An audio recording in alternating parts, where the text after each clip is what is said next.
Salam sigap dan shalom. Renungan kita pada hari ini, Jumat 30 September 2022, berjudul Pengabdian Elisa.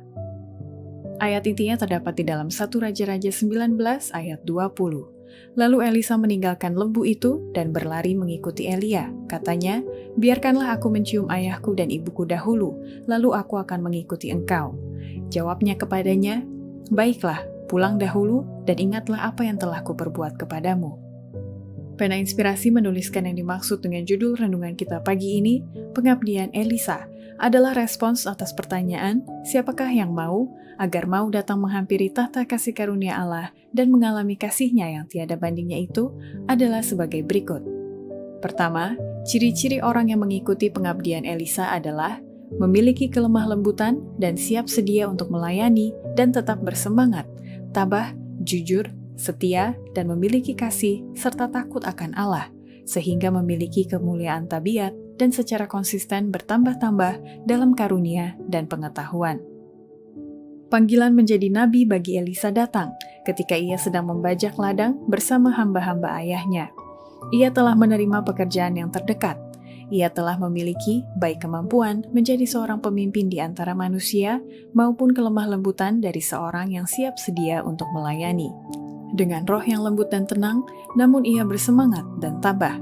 Kejujuran, kesetiaan, dan kasih, serta takut akan Allah adalah sifatnya. Dan di dalam kerendahan pekerjaan sehari-hari, ia memperoleh kekuatan tujuan dan kemuliaan tabiat, dengan tetap bertambah-tambah dalam karunia dan pengetahuan.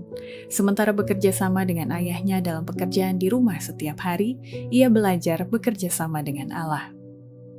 Kedua, ciri-ciri orang yang mengikuti pengabdian Elisa adalah setia di dalam perkara-perkara yang kecil untuk supaya bisa mendapat tanggung jawab yang lebih besar, yang bisa nampak dari setiap perbuatan dalam kehidupan orang itu sebagai bukti tabiatnya.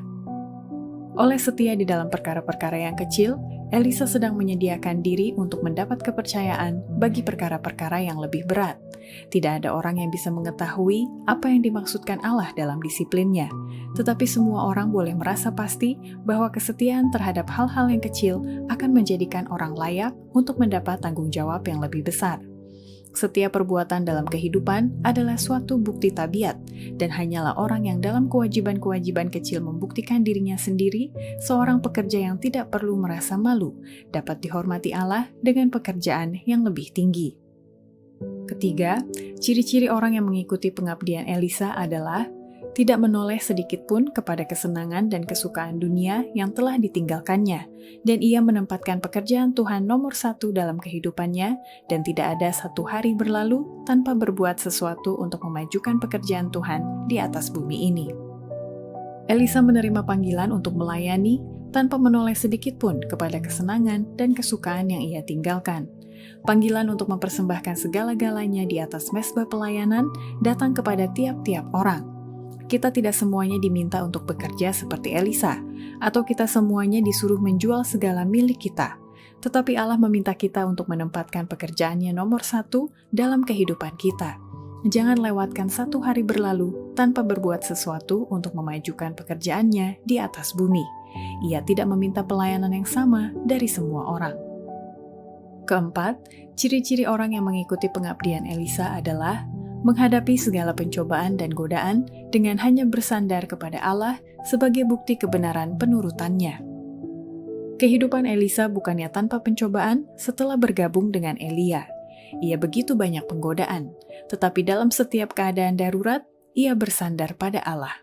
Ia mendapat pencobaan dengan memikir-mikirkan rumah yang telah ditinggalkannya, tetapi pencobaan ini tidak dihiraukannya. Dengan meletakkan tangan pada bajak, ia memutuskan tidak akan berbalik, dan melalui ujian dan cobaan, ia membuktikan kebenaran penurutannya. Kependetaan berarti lebih daripada berkhotbah.